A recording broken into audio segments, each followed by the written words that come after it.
Друзья, если у вас нет возможности читать новеллу Стефана Цвейга «Шахматная новелла», смотрите это видео. Это история об одном человеке, который не по своей воле стал сильнейшим шахматистом. «Шахматная новелла» – последнее и самое известное произведение автора. Дальше от первого лица. Итак, в полночь из Нью-Йорка в Буэнос-Айрес готовился к отправлению пароход. Вокруг суета. Дети, провожающие, уплывающие. Я с приятелем стоял подальше от всех. Вдруг мы увидели, что кого-то фотографируют. «О, — сказал друг, — с вами на пароходе плывет чудо природы, Мирка Чентович». Кто он? Чемпион мира по шахматам. Победил всех в Америке, а сейчас плывет, чтобы победить всех в Аргентине. Около года назад Чентович вошел в ряды шахматных звезд, таких как Ласкер, Алехин, Капабланка. Родился он в Югославии, в глухой деревушке. Его отец, обычный лодочник, погиб, когда Мирка было 12 лет. Мальчика на попечение взял местный пастор. Намучился же он с ним, потому что Мирка был туповат. В 14 лет он все еще считал на пальцах, а читал вообще ужасно. При этом Мирка был послушным, по хозяйству делал все, что нужно, хотя и очень медленно. Пастора бесило, что Мирка был безразличным ко всему на свете. Он никогда ничего не делал, не получив указания. Закончив домашнюю работу, Мирка садился в комнате и втыкал в одну точку. Вечерами пастор с приятелем играл в шахматы. Мирка садился рядом и смотрел за игрой. Однажды зимой к дому пастора подъехали сани. У крестьянина мать умирала, и он звал к ней священника. Пастор уехал, а приятель остался с незаконченной шахматной партией. Мирка внимательно смотрел на доску. «Доиграем?» – шутя спросил вахмистр. Спустя 14 ходов Мирка его победил. Вторую партию он тоже выиграл. Пастор вернулся поздно, узнал от приятеля, что его победил мальчишка, и решил сам сыграть с Мирка. Без шансов. Парень его легко обыграл. В последующие дни пастор и вахмистр много раз играли с Мирка и ни разу не смогли его победить. Тогда пастор в субботу отвез парня в соседний городок, где на главной площади собирались местные шахматисты. Первую партию Мирка проиграл, потому что не знал теоретической базы дебютов. Вторую партию с лучшим шахматистом города сыграл ничью, а все последующие партии выиграл. Победа деревенского парня произвели сенсацию. Горожане хотели, чтобы он сыграл еще и завтра. В воскресенье Мирка продолжил всех удивлять. Тогда в городе решили, что парню нужно помочь пробиться в люди. У него появился спонсор, который был готов оплатить его обучение и проживание в Вене. Полгода Мирка осваивал теоретическую базу шахмат. Единственный его косяк был в том, что он не мог воображать в голове доску, то есть не мог играть вслепую. Однако это не помешало ему в 20 лет стать чемпионом мира. И хоть внешне Мирка выглядел солидно, он все еще оставался деревенщиной. Зарабатывал он уже много, но был чрезвычайно жаден, останавливался в самых дешевых отелях и так далее. Чувства юмора у Чентовича не было, зато было огромное ЧСВ. Обо всем этом мне рассказал приятель. 21-летний чемпион заинтересовал меня. «Я хочу с ним познакомиться», — сказал я. «Вряд ли у вас получится. Он мало общается с культурными людьми, только с простаками». И действительно, в первые дни нашего путешествия мне не удалось с ним поговорить. Чентович очень редко выходил из своей каюты, где в основном разбирал шахматные партии. Вообще, шахматы вещь поразительная. Вроде бы она игра, но в то же время она намного глубже. Шахматы выдержали испытания временем лучше, чем все книги и творения людей. В шахматы играли во все времена и на всей планете. Они доступны и бедным, и богатым. Вообще всем. А имя человека, который придумал эту гениальную игру, неизвестно. Я подумал, что смогу привлечь внимание Чентовича, если выдам себя за шахматиста. Потому что другие способы вообще не работали. В курительном салоне я с женой сел за шахматный столик. Типа играли. Вскоре возле нас появились зрители, а потом и любители поиграть. Первым подсел богатый шотландец МакКоннор, горный инженер. Мы с ним много партий сыграли. В основном я побеждал. На третий день мой замысел почти осуществился. Чентович проходил мимо и издалека увидел нашу партию. Он сразу понял, что играют любители, а значит никакого интереса для него они не представляют. Я сказал МакКоннору, что его ход не произвел впечатления на чемпиона мира. Шотландец не знал, что на пароходе плывет чемпион. Он очень захотел сыграть с Чентовичем и пошел его искать. Минут через 10 вернулся. «Ну как?» – спросил я. Неприятный тип. Я с ним поздоровался, представился, но он даже руки не протянул. Я попросил его провести с пассажирами парохода сеанс одновременной игры. Он ответил, что по контракту во время поездки он может играть только за деньги. Одна партия с ним $250. Я рассмеялся. Кто бы мог подумать, что передвигать фигуры на доске такое прибыльное дело, сказал я. Завтра в 3 часа дня мы с ним играем. Я ему заплатил. Шахматы – это его профессия, а он лучший в ней. Значит, все справедливо. Мне удобнее ему заплатить, чем чувствовать себя обязанным. $250 для меня – посильная сумма. Чемпион опоздал на 10 минут. Мы с МакКоннором нашли еще 4 желающих сыграть. Вот только Чентович изменил условия. Он сказал, что будет играть только за одной доской, а мы все будем совещаться, чтобы сделать свой ход. То есть один против нас всех. На обдумывание хода 10 минут. Чемпиону достались черные фигуры. Мы сделали первый ход, он ответный. И пошел листать в кресле журнал. В общем, очень скоро он нас легко обыграл. Причем Чентович это сделал как-то пренебрежительно. Было неприятно. Однако МакКоннор захотел реванш. Я видел, что он закипает, как азартный игрок в казино. «Хорошо», — согласился Чентович. «Теперь я буду играть белыми». К 17-му ходу у нас была, как нам казалось, хорошая позиция. Следующим ходом мы пешку превращали в ферзя. Однако думали, что где-то должен быть подвох. И только МакКоннор хотел передвинуть пешку, как мы услышали от кого-то из зрителей, что не нужно этого делать. Мы обернулись, и мужчина лет 45 объяснил нам, почему не стоит этого делать. И он был прав. «Что же вы посоветуете?» – спросил шотландец. «Выведите короля из опасной зоны, потом то, потом все. В общем, в лучшем случае в этой партии вам светит ничья». Мы начали ходить по его советам. И вдруг Чентович впервые поднял голову, чтобы осмотреть нас. Он хотел понять, кто же это начал умно играть. Он уже не спешил с ходами, даже сел, чтобы подумать. А через 7 ходов Чентович сказал: «Ничья». Вокруг воцарилась тишина. «Третью партию желаете, господа?» – спросил чемпион. «Да», – ответил МакКоннор. «Вот только играть будет этот господин». «Нет, это невозможно», – сказал мужчина. «Без меня. Я 25 лет уже не играл. Да и сейчас не должен был вмешиваться в вашу игру. Извините меня». Он ушел из салона. Мы были в шоке. Чентович сказал, что готов сыграть с нами завтра. Мы понимали, что было бы очень круто, чтобы этому заносчивому чемпиону утерли нос. Тогда МакКоннор решил уговорить незнакомца. Я первым нашел его на палубе. Подошел к нему. Он вежливо представился.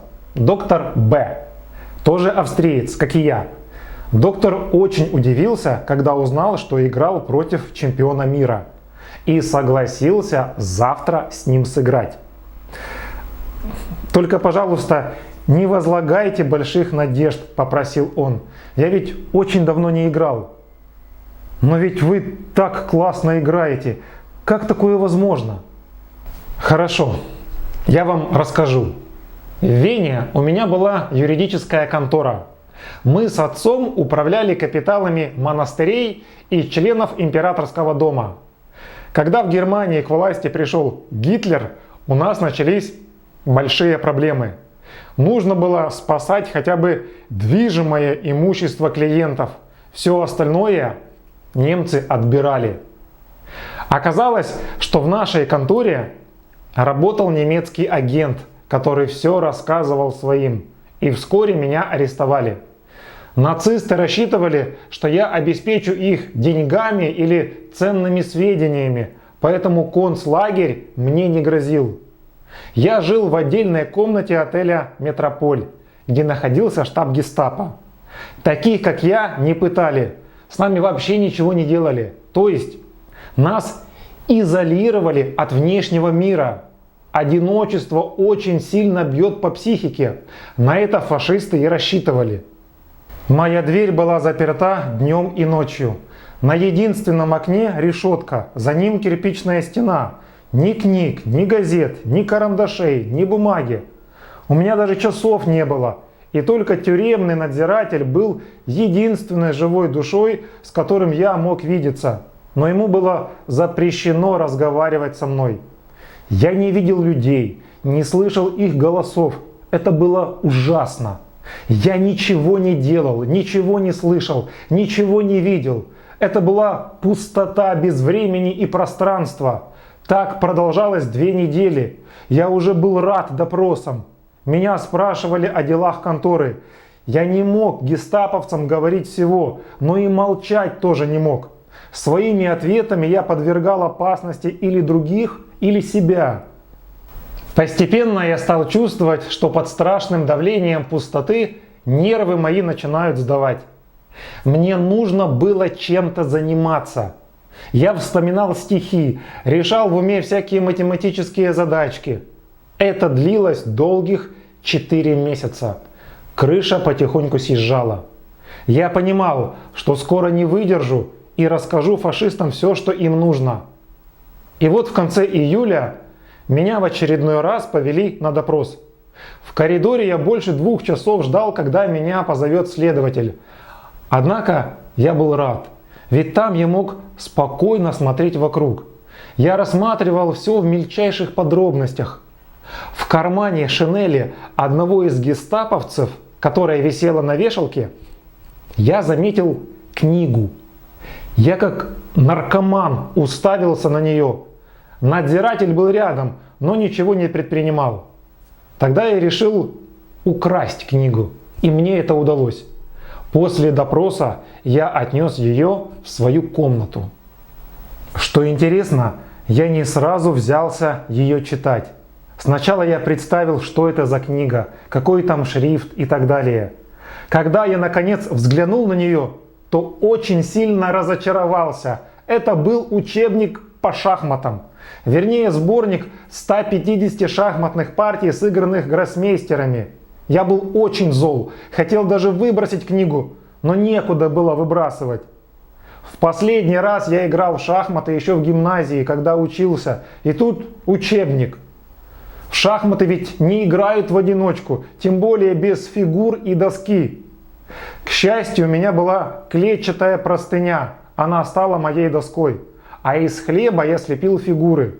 Уже через неделю простыня мне не была нужна. Я мог представлять все комбинации в своей голове. Оказалось, что эта книга лучшее, что могло бы быть.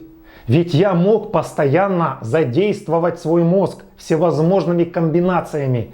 Теперь мой день был наполнен мысленной деятельностью, а не пустотой. Я стал с легкостью разбираться во всех тонкостях игры. Более того, по нескольким ходам я мог определить шахматиста, который играл партию. Ведь у каждого из них был свой почерк. Теперь я не был одинок в своей камере. Мой мозг стал более гибким и острым. Я это почувствовал на допросах. Гестаповцы не понимали, откуда у меня взялись силы, ведь другие уже давно сдавались. Так прошло 3 месяца. Прелесть новизны утратилась. Книга больше не заражала меня энергией. Вот бы достать новую книгу, но это было невозможно. Тогда я начал играть сам с собой, хотя это почти невозможно. Ведь смысл шахмат заключается в борьбе двух умов, которые не знают о замышляемых комбинациях оппонента. А как это сделать в одном мозгу? Ты ведь все время знаешь, что замышляют белые против черных и наоборот. И тем не менее, я пытался играть сам с собой. И ладно бы, если бы играть было можно за реальной доской, а так ведь все в голове. Нужно было представлять невероятное количество комбинаций на несколько ходов вперед. Это было безумием. Представьте, что во мне происходило раздвоение на белых и черных, и каждый из них хотел победить. Я жил одними шахматами, все время только о них и думал. Они стали моей страстью, манией. Я играл только сам с собой, каждую минуту. Сейчас я понимаю, что мое состояние было похоже на психическую болезнь. Я похудел, у меня дрожали руки. Но однажды я проснулся в прекрасном состоянии. Мне было легко и покойно. Это была другая комната, окно без решетки. За окном вместо кирпичной стены я видел деревья. Я подумал, что сплю, но нет. Рядом я слышал спокойные человеческие голоса. Ко мне подошла медсестра. Я ведь целый год не видел женщин. Она мне сказала, чтобы я лежал и не напрягался. Сказала спокойно, нежным голосом, улыбнулась. Я понял, что нахожусь в больнице. В полдень ко мне пришел врач. Сказал, что у меня было нервное расстройство. Оказалось, что я кричал в своей камере. В нее вошел надзиратель. И я набросился на него с криками: «Делай ход, падла!» Я пытался выброситься в окно и сильно порезал руку. Каким-то чудом доктор добился моего освобождения. Скорее всего, потому что к тому времени Гитлер уже захватил всю Австрию, и я для гестаповцев интереса не представлял. Теперь вы лучше понимаете мое странное поведение. Я проходил мимо салона и увидел, как вы играли в шахматы. Я не мог пройти без того, чтобы увидеть игру реальных людей на реальной доске. Ваш друг готов был совершить губительный ход, и я инстинктивно остановил его. Простите, я не должен был вмешиваться. Я сыграю завтра только одну партию, чтобы убедиться, что у меня с головой все нормально. Я не хочу снова заболеть шахматной лихорадкой. В 3 часа дня партия началась. Чентович был напряжен. Доктор Б, напротив, расслаблен. Дебют разыграли быстро. После 7-го хода Чентович начал думать дольше. Мы смотрели и не понимали, у кого из них намечается преимущество. Мозг доктора работал значительно быстрее. Он ходил сразу же после хода Чентовича, потому что успевал просчитывать все возможные комбинации. А чемпион думал над ходом дольше и дольше. Это нервировало доктора. Через 2 часа игры соперники сделали по 41 ходу. Мы так запарились, что нам было уже все равно, что там происходило за доской. И вот после хода Чентовича доктор сказал: «Теперь уже скоро». Чентович думал долго, а доктор уже не мог себя сдерживать. Он встал и начал ходить туда-сюда, словно он находился в своей камере. И тут Чентович смахнул все фигуры с доски. Он признал поражение. «Еще одну партию?» – спросил он. «Давайте», — ответил доктор. Его колбасило. От предыдущего спокойного игрока не осталось и следа. «Пожалуйста, не надо», — сказал я ему. «На сегодня хватит. Для вас это слишком большое напряжение». «Да ходите же!» — с нетерпением крикнул доктор чемпиону. А Чентович специально тянул, чтобы еще больше вывести соперника из себя. По правилам на ход отводилось 10 минут, и Чентович тянул до последнего. Доктор потерял интерес к игре. Я видел, что во время этой партии он обдумывал другие партии, но все же возвращался к ней, чтобы сделать свой ход. На 19-м ходу доктор закричал: «Шах королю!» Все аж вздрогнули. «Нет шаха», — спокойно ответил Чентович. Он улыбался, а доктор побледнел. В своем воображении он играл в другую партию. «Вы должны прекратить игру», — сказал я доктору. Он встал и признал свое поражение в этой партии. Затем извинился перед всеми зрителями и сказал, что больше никогда не сядет играть в шахматы. Он удалился. Никто ничего не понимал, кроме меня.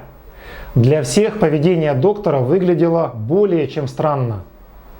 «Жаль, для любителя он играет очень талантливо», — сказал чемпион мира. Вот такая история, друзья.